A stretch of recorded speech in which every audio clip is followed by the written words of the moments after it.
information Dakar yaa ngi Feeling Dakar di nga am info yu leer ci people et sport politique Feeling Dakar yaa ngi Feeling Dakar Feeling Dakar notre plateforme d'information. asalaamaaleykum mbokku internet yu Feeling Dakar ñu ngi leen di nuyu di leen siyaar ci at mu bees mi nga xamante ne bi dugg nañ ci donc di wax internetu Feeling Dakar yëpp bonne et heureuse année 2022. alors tey nag ñu ñëw ak yéen ci émission bu bees tàq di Kër Bamba Junior pour ce premier numéro.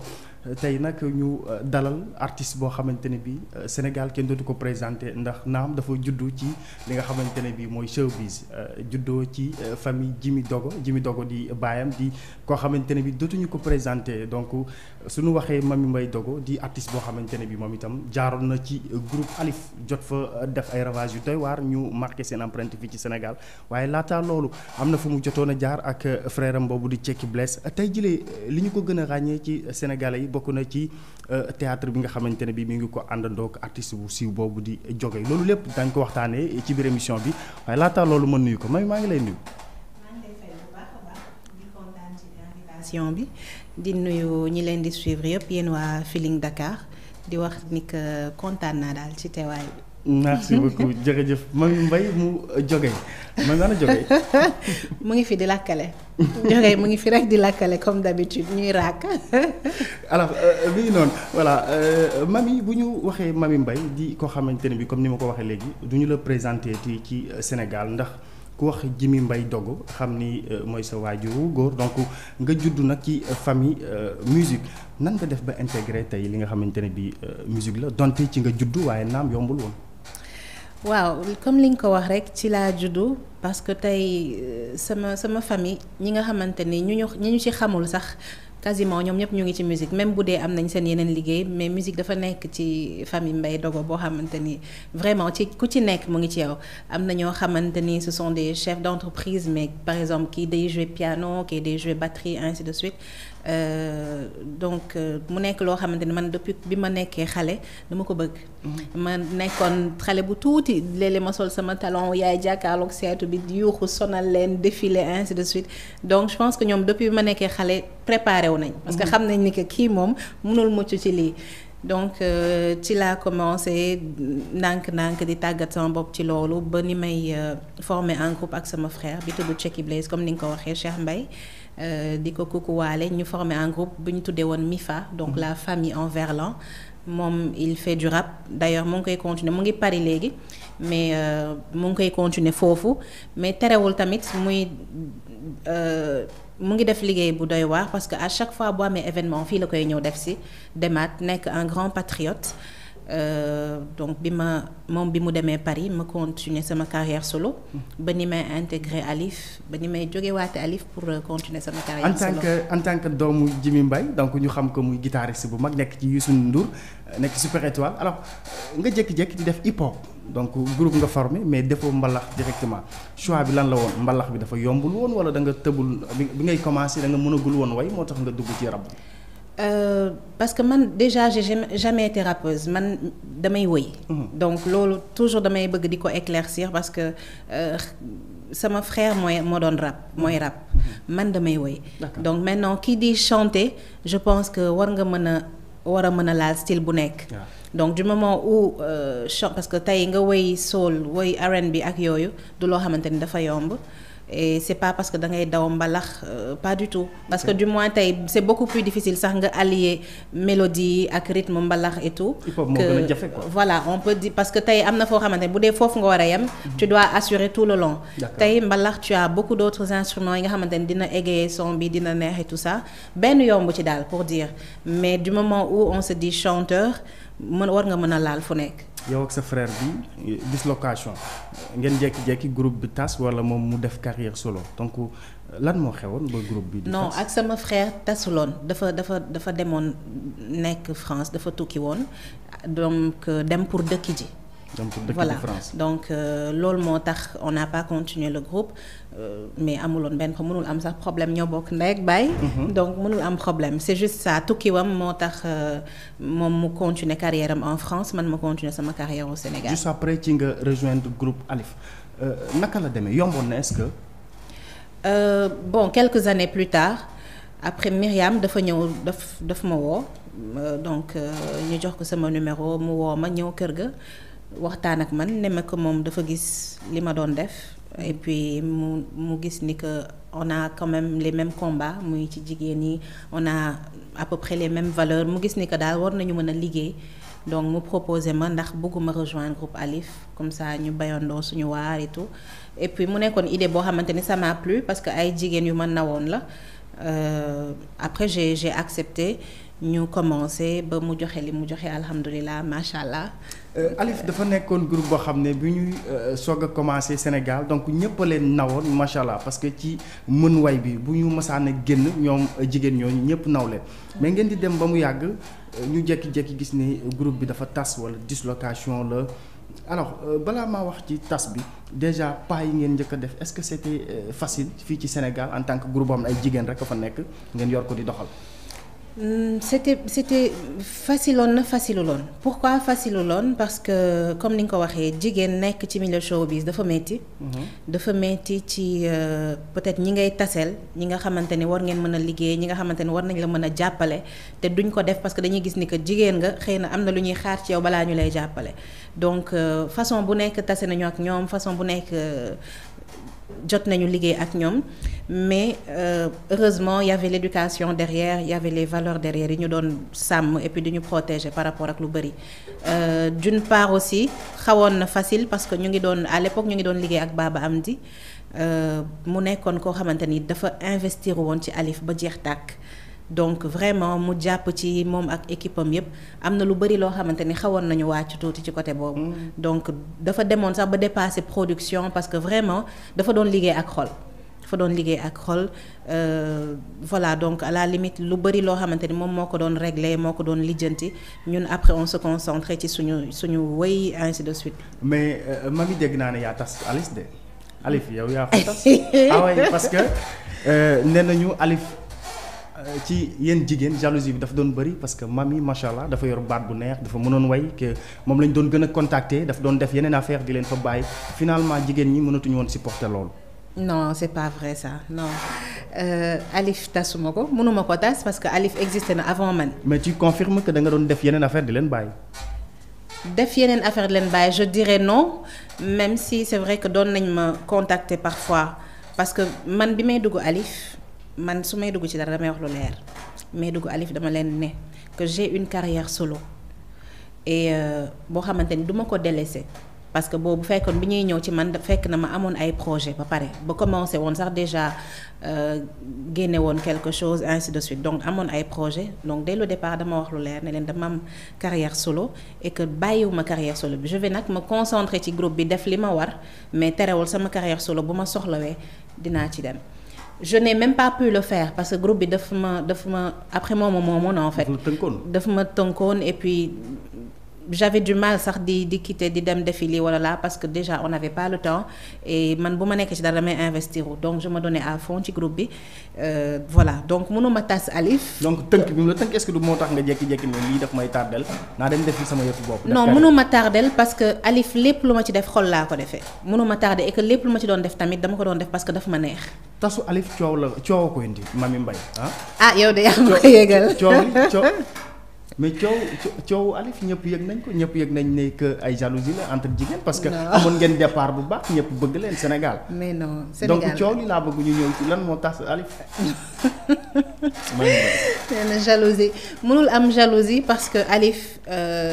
ay sœur lañu woon ay sœur lañu ba tey may wax ak yow Oumy moo njëkk a voyagé nekk Italie. donc mami mënul tas Alif et comme j'ai dit dama fekk Alif exister donc mënuma ko tas et awma sax intention tas ko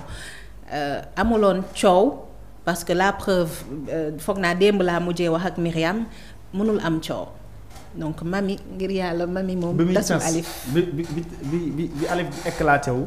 da ngeen a jékki-jékki rek ku ne toog jàpp njàmbur jékki-jékkiwuñu ku nekk toog jàpp ñàmburam nekk comment on dit nekk nañu woon ci moment boo xamante ni comme tu l'as dit par rapport à la carrière solo doon naa am beaucoup de demandes doon naa am beaucoup de propositions ainsi de suite et que ñoom duñ ko doon gisee yow rek ngay génn di dem. non à l'époque comme je dis à l'époque daaw ma génn man rek di dem au contraire dañ ma doon contacter sax ma bañ man damay ne soit c'est avec le groupe wala ñu bàyyi et après je délaissé sax sama carrière solo laa doon délaissé ci ndax groupe bi donc mënuñu ko woon gisee nee na comme dama wax ak ñoom lu leer dès le départ amuñu ci woon benn problème honnêtement amuñu ci woon benn problème et malgré tout cela defuma benn activité sans ñoom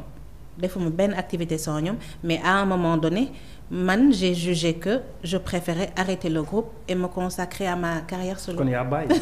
non nga ne yaa ko tas parce que bi nga bàyyee la tas. non c'est pas que bi ma bàyyee la tas parce que toog nañu benn moment boo xamante ni certes on travaillait plus. Donc voilà du dama ko tas toogoon nañu benn période boo xamante ni déggatuñu woon Alif on ne travaillait plus on ne jouait plus ni rien du tout donc mënuma tas Alif. d'accord voilà bu ñu jógee ci Alif ba tey Mamy continué ne di def carrière solo donc juste après Alif jëm nga fii wayaat ñëw génnee sax benn single boo xamante ne bii yow laa bëgg mais jotuloo am en tout cas li nga xamante ne bii mooy temps def promotion bi. lu tax waaw je n'ai pas eu le temps parce que bi ma arrêté Alif déjà après loolu dama doon liggéey en administration parce que pour man c'était dommage ma jàng ba am samay diplôme te duma ko exploiter ci benn côté ci passion ak ci kumpa ak yépp je me suis lancée dans l'administration nekk ci après ma marié wu donc yàlla def maam njaboot macha allah et voilà donc après c'était quand même assez compliqué et man ñi ma xamoon ñëpp xam nañ dëgg ma napp ci doom donc je me suis dit écoute je fais une pause gérer sama njaboot éduquer sama ay doom ba vraiment ñu xaw a dëgër mën a demal seen bopp tuuti chose que j'ai faite donc ça a fait que bi may génnee yow laa bëgg c'était pas defuñu ci liggéey bi war honnêtement defuñu ci liggéey bi war donc que ce soit et la communication ak accompagnement bi ci waroon topp après je ne pouvais plus comme j'ai dit par rapport ak njaboot bi ainsi de suite c'était un peu compliqué pour moi donc j'ai préféré me retirer nga xamante ni en cas de nouvelle sortie je pourrais mieux préparer dina fekk tamit samay doom màgg ma mën a gën a préparer sama bopp. macha allah alors xale yi fi mu nekk nii macha allah suñu borom yàlla na leen gën a dëgëral. amiin yaa rabbi. donc loolu moo tax nga lancé wu waat mais cette fois-ci. ñëw directement ci musique bi mais dañ la gis ci leneen loo xamante ne bi aussi créé na coow créé na polémique xam naa dinaa ci ñëw léegi muy sa digganteeg Jogay nga jékki-jékki ñu gis la ci wàllu théâtre projet la woon yu nekk yoon ci sa xel wala loo doon bébét la. man de toute façon cinéma dafa mës a bokk ci man c'est comme je dis tout le temps bi man samay tournage yi njëkk c'était en 2011. Mais comme je dis c'était pas boobu à l'époque séries yi xewaguloon et tout ça et puis c'était pas des séries yoo xamante ni pour amuser la wala dara yooyu c'était plutôt instructif c'était des séries pour ay palais de justice ce genre de choses donc pour yeete pour war nit ñi comment faire pour déclarer xale yi ce genre de choses quoi. Donc ak Fa Bakary que je salue au passage bi nga xamante ni gëm na ma trop ci cinéma et donc foofu laa dooree ak moom alors série Jogay c'était même pas préparé en fait c'était pas préparé c'est vrai que boobu bi may dem Marodi c'était peut-être pour d'autres projets mais moment boobu série Jogay bi mu ngi taxaw il fallait le faire et cetera au départ hésité naa parce que c'était pas trop mon rôle à moi. Mais dama ne bon acteur tamit doo tënk sa bopp ni que lii mooy sama rôle lii laay def duma def lii tu montres que tu as plusieurs facettes et que rôle bu ñu la jox di nga ko jox àkkam donc c'est comme ça que c'est parti on l'a fait. donc yow ak Jogay xamante wu leen directement mais Marodi nga ko fekk. xamante wuñu du tout mosuñu woon gisante Marodi la ñu xamante. kon looy wax ci nit ñi nga xam ne ñoo naan Mamy Mbaye moo tas diggante Jogay ak Pa Nice parce que àndatuñ grâce à Mamy Mbaye. en fait man xawma sax Pa Nice kan mooy Pa Pa Nice moo doon ànd ak Jogay moom lañ ko mës a xamee. mais Jogay bi mu xamee Mamy Mbaye léegi dafa décider àndatul ak Pa Nice Mamy Mbaye rek lay àndal parce que moom la sentir ci liggéeyam yu bëri fi mu nekk nii dañuy coow ni Mamy Mbaye moo yàq boobu de. bon man loolu yow yaa ma ko yëgal sax parce que un xawma Pa Nice deux Jogay liggéey la ñu sekk c'est vrai que sama nit la sama am di jàmm la sekk nañu jàmm mais même en dehors du travail suñu gisee bëriwul parce que il a ses activités j'ai mes activités am na njabootam ma am sama njaboot. li muy liggéey ak yow mi Panaes la ko doon liggéeyal. Man je ne sais pas parce que Jogay embauché wu ma Jogay engagé wu ma du Jogay moo ma woo donc je ne peux pas savoir ce qu'il faisait avant man Marodi laa xamee Jogay je l'ai pas connu peut-être à moins que ma gis ko foo xamante ni xàmmeewu ma ko mais Marodi la ñu tase et que c'est pas Jogay moo ma indi Marodi man Marodi ñoom ma jël ma war a liggéey ak waa Marodi àndatuñ de yëgoo loolu. man de xaw ma Panaes donc bu ñu àndee bu ñu àndul je ne sais absolument pas vraiment et bu ñu àndul tamit xëy na ils ont leur raison mais vraiment je ne yëguma ci dara et que xaw ma kuy Panaes donc franchement li ngay wax ni xaw ma ci dara. d'accord loolu moom xaj na kon mënulaa choqué donte comme déggoo ko mais ñu bëri ñu ngi wax ni depuis Jogay xamante ak Mamy Mbaye ñuy def seen rôle ñoom ñaar di ànd dafa écarté Panaes loolu itam yaakaar naa ni jàmbatu askan wi la faaw ma jàllale la ko. waaw xam nga dëkk moom boo ci nekkee rumeur mënul ñàkk. rumeur ragot fii lañ ko fekk fii lañ koy bàyyi maintenant l'essentiel c'est de puiser dem jéem a xool c'est quoi la vérité derrière tout ça. loolu moo am solo. alors comment tu te sens dans le travail ak Jogay naka nga gisee sa collabo ak moom. Ben ça se passe super bien mu nekk nit ku baax ku oyof. nekk ku mën kaf ku bëgg nit donc ça se passe très très bien ba pare dafa professionnel man ak moom en tout cas suñuy jouer dafay neex dafay gaaw on ne perd pas de temps bu ñu xasee ba ne tourner on tourne rapidement def lu ñuy def wàcc ku nekk ñibbi donc tout se passe vraiment très bien mu nekk ku am yitte ku baax ku oyof trop bëgg nit nag bëgg nit ba pare mën dimbali doomu aadama. rôle bi ñu la indil ci Jogay nga xam ne rôle femme bu jonge la mais aussi un peu dafay xaw a boo koy seetaan un peu nga xaw cee gis loo xamante ne bii nga baal ma dafay xaw a pervers sentiroon nga sa bopp ci rôle boobu. Enfin par exemple man buñ may wane may takk ay bin ay machin. Ce sont des séquences très difficiles pour man parce que duma ko bëgg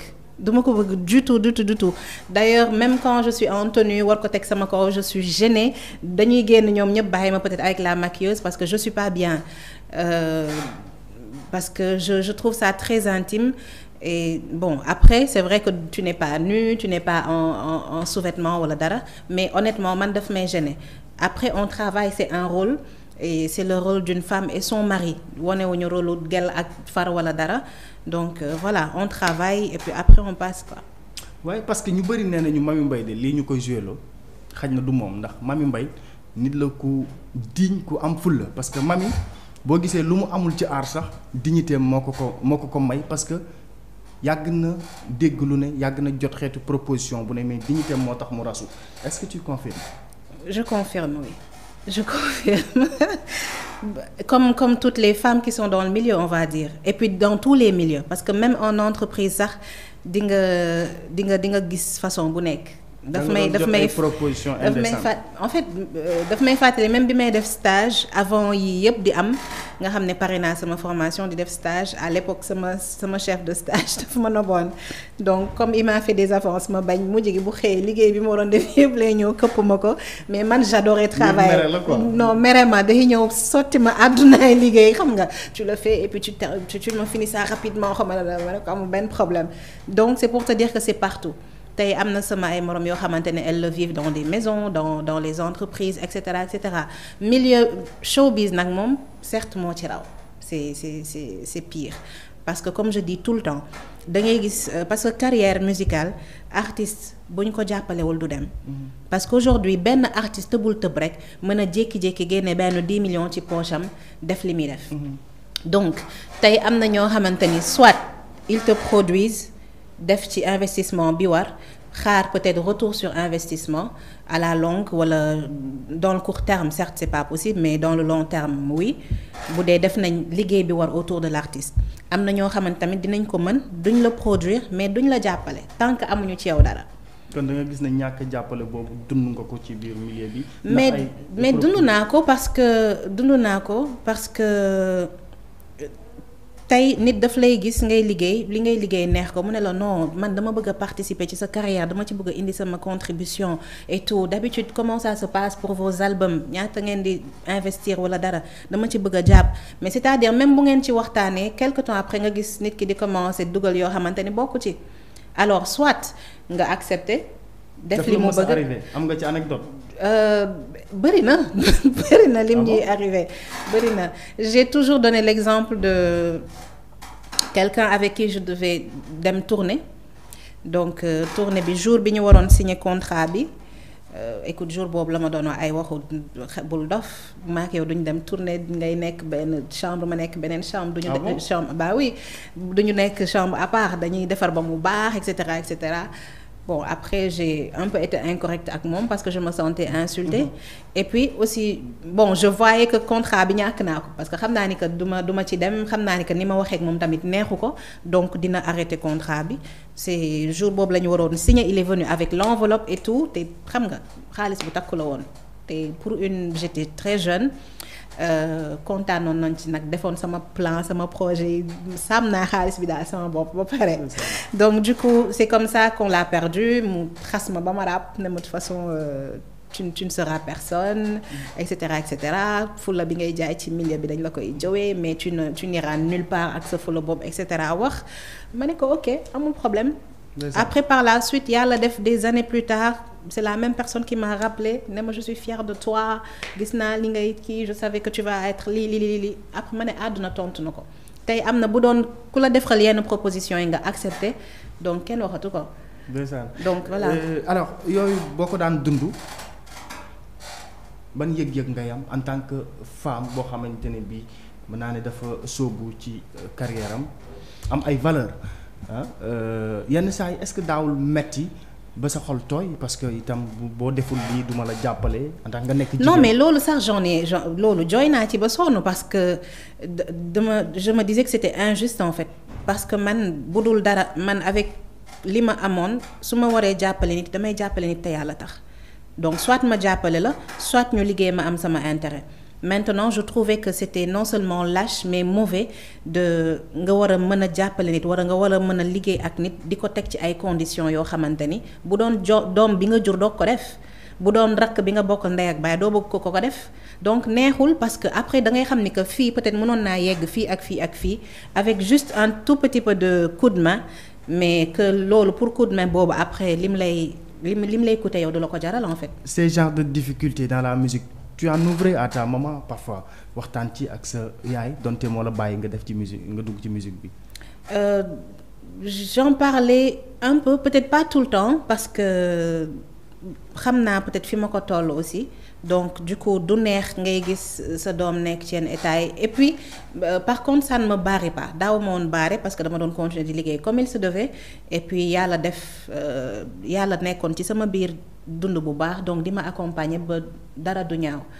alors j'essayais au maximum pour yooyu tënk ko fenn jàpp ni que c'était juste ci sama passage mais du déterminer ndax dinaa réussir ou pas. mais yooyu dafa metti quand même. waaw dafa metti certes parce que kenn bëggul loolu dafa metti mais bon après man je passais à autre chose. alors Mamy Mbaye et sa famille dégg naa famille lu la intéressé la rawatina sa diggante ak sa yaay ba ñu doon wax taxawu gi mu lay taxawu ba nga dooree ba tey. Ah non sama yaay li mu def ci man moom c'est moom moo tax ma nekk ki ma doon parce que moo ma yar non seulement moo ma yar mais valeur yu ma mënti am yëpp moo ko def ci man parce que moom dafa mës a am fulla macha allah mës a parfois dafa doon xaw a dur ak ñun. mais on comprenait ni que yar bi mu bëggoon ñu am la par exemple bi ñu nekkee xale sama papa dafa doon ne daf ñuy jox argent de poche wala dara mu ne ko non samay doom duñu laal argent de poche parce que demain xamoo fu ñuy nekk ji ndax parce que dina fekk ñu tàmm xaalis xamoo dinañ toll foo xamante ni du ñu am xaalis ñu war ko ut coûte que coûte donc duma tàmmal sama doom xaalis. donc boo daan xalaat proposition yooyu ñu lay def ngay bañ sa yaay nga ciy gën a xam. bu baax parce que dégg na lu nekk par exemple bi may nekk Oscar des vacances nekk terminal dañ ko doon ne mais nan ngay bàyyee sa doom di nekk Oscar alors qu'elle prépare un examen wala dara mu ne leen sama doom la maa ko yar xam naa lan laa def ci moom xam naa tamit ban façon moo tax école sama cursus scolaire fu ma jaar sama ay xarit la ñuy nekk parce que dama doon jàng loolu daaw ma ko café et puis ñoom sax daawuñu ko café da ngay jàng nga suivre sa passion jàngoo tu arrêtes tout alors que comme man tout ce qui était musique danse c'était en moi dama doon reyante moom jàng ba tëdd ci suuf donc di ci nuyuwaale waa pédagogue bi nga xamante ne fa laa amee sama bac sama BFM mais sama tout ce qui était directeur prof ak yooyu ba tey jii nii ñu ci bëri on a toujours des contacts parce que seen sama waay la ñu nekkoon donc pour dire que moo tax bi ma amee sama bac sama yaay laa njëkk a yuuxu parce que moom laa doon sagal en fait moom laa doon sigil c'était même pas pour moi mais c'était pour elle. Ban place la am ci sa xol. sama yaay amul place sama xol mooy sama xol. ok mooy sama xol parce que elle est là dans tous les moments de ma vie. et nekk na ko bëgg njaboot su ma la déggee ni ngay waxee sa yaay dafa mel ni yàgg ngeen bokk ay moment yu ngeen di dund. yàgg nañ bokk moment yu bëri. que ce soit yu neex que ce soit xam naa ne nag danga ma bëgg a wax loo bëgg nga ma puus ma dugg ci moom mais du ma mën a sax sori ci sama yaay parce que parce que sa yaay itam dafa am place ci yow mami boo gisee ma lay laaj ci sa yaay parce que mami fu mu mës a teew gis nañu ne yaayam jàmbaar la macha allah yàgg na wax ci yaayam yàgg na di ko seddal ay jikko yu rafet jikko yu rafet yooyu laa bëgg a dégtal mbokk internet yu Feeling Dakar. écoute sama yaay moo ma won ni que sa njaboot daf la war a jaral lépp ci moom laa ko gisee parce que depuis may nekk xale dama ko doon gis muy xëy di liggéey sama yaay man maa tax muy mag yow mais talu ko woon elle voulait même pas ce genre de choses moom day jóg liggéey ñëw bokk ay tontine bu amee ay tontinam lépp lay jëlaat sotti ci njabootam donc koo xamante ne elle s'est toujours consacrée à sa famille ak dimbali doomu aadama yi loolu mooy àddunaam. sama yaay day gis nit kuy dox ku wérul ci yoon bi mu ñëw xëcc la këram ne la doo ko may mu fanaan fele wala doo ko lii façon bu nekk jël na ko héberger ko façon bu nekk pour te dire ban façon la sama yaay elle est chrétienne mais man su ma daan dem tournée moom mooy sama yaay moo may jëndal sijaada moo may jëndal kurus mooy njëkk a ranger sama sijaada wala pour te dire que donc fi ma taxaw daf ma wër en fait moom daf ma wër ci sama fépp et puis ñu jaar ci façon moment bu nekk man ak moom façon moment bu nekk jaar nañ ci donc comme je dis. comme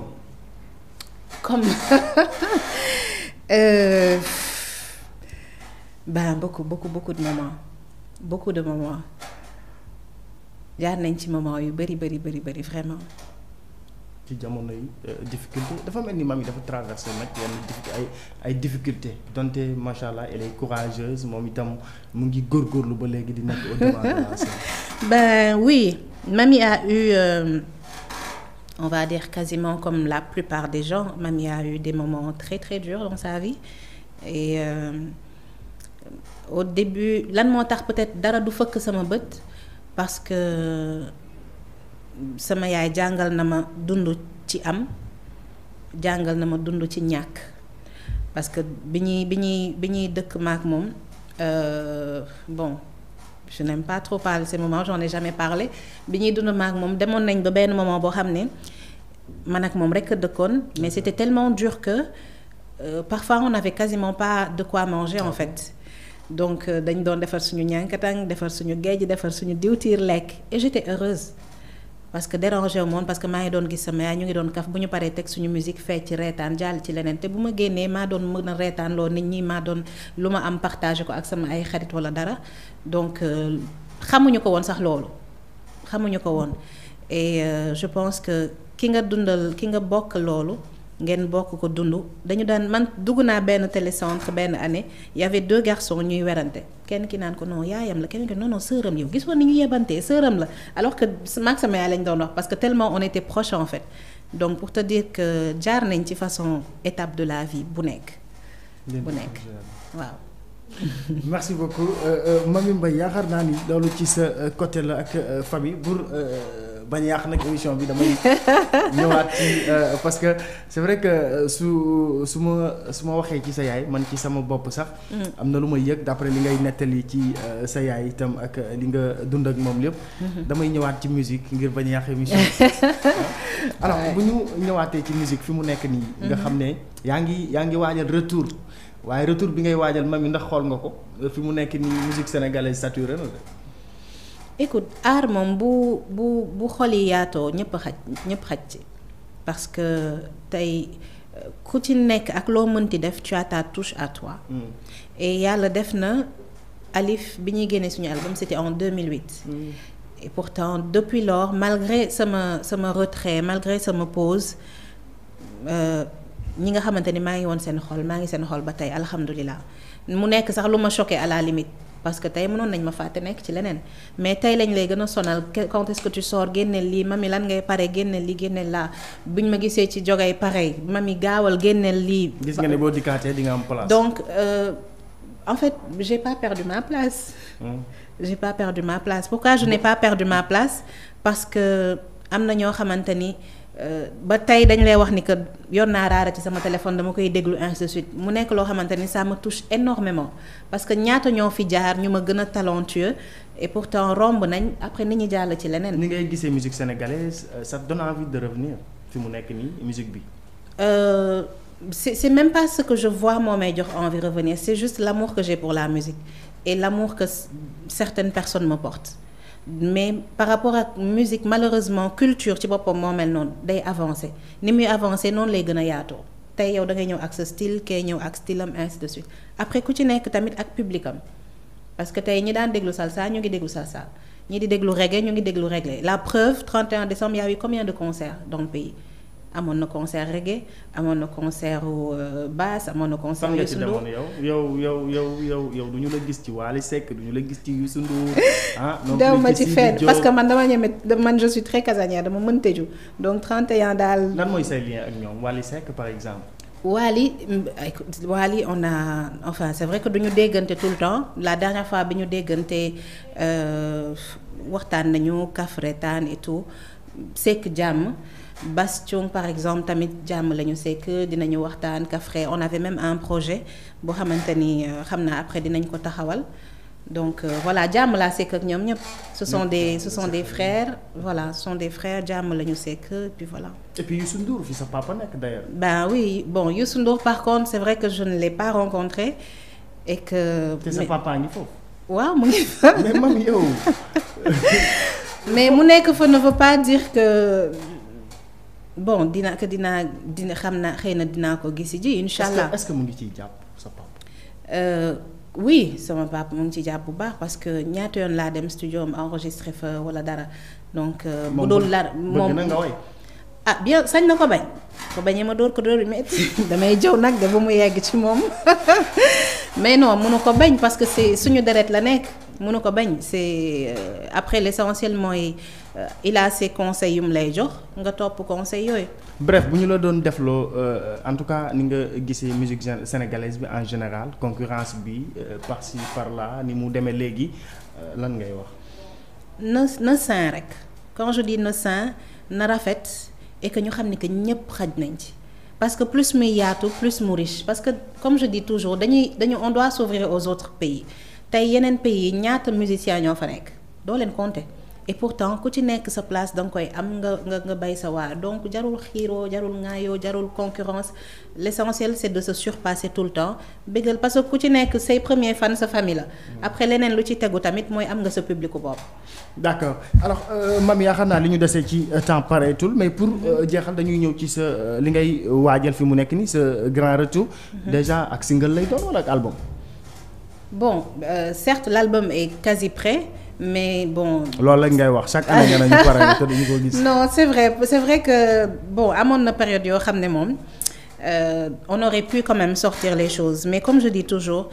vu fi ñu jógee. vu fi ñu jaar amuñu droit tëb génne parce que dañu am envie génne wala parce que dañuy ne ñëw leen. Okay. Donc c'est quelque chose qu'il faut préparer et le faire à temps duñ ko yàkkamti jarul yàkkamti parce que loo bâcler tamit bu baaxulee yow rek yaay payer les pots cassés donc moo tax ñuy jël suñu temps. Et puis donc voilà. Single la ñu mën a xaar fi mu ne. Non pour le moment kay xaar leen single après ñu may leen ngeen déguster ko benn 2 mois ñu dooraat leen beneen. kañ lay doon single bi. waaw bàyyi ba mu kii yow kañ nga bëggoon ñu génnee single bi da nga ko yàkkamti wala. mais comme da ngay ko. non comme ne nga pare nga yow la ñuy non pare na yow tu auras de toute façon tu auras les nouvelles inchallah. pare na waaw. single bi pare na. yëpp pare na yëpp. Donc après dinañ mun di leen ko balancer benn par benn ba ngeen xam nga jàpp affaire yi ñu soog leen jox album bi nag. dama yaakaar ne théâtre bi ci nga far ngir. non même pas. mais comme promettre nga ñu en tout cas non ñu ngi promettre naa leen ko. d'accord alors amoon nañu mbégte dalal la en tout cas ci suñu émission. merci beaucoup lan mooy doon sa kàddu gu mujj ci émission bi. di leen remercier di remercier Bamba. bi tax ma ñëw fi tey. di nekk sama frère bu yàgg depuis bi ñu nekkee Parcelles Assainies di remercier ñi nga xamante ni depuis toujours ñu ngi may accompagner donc à savoir mon manager Alioune Badara Ndiaye donc di remercier sama photographe Sidi Talla sama assistante Raïssa ñi nga xamante ni sama famille ñu ngi nekk sama ginnaaw toujours ñoom Fatou Ba Fifi Aïda Awa Binta parce que ñooñu ñëpp toujours tey bu mami xawee xaadi sax ñoom ñooy ñëw sotti ko ndox ne ko yeewul il est pas question xam nga ñoom Maymuna et puis di bisu sama doom yi bu baax a baax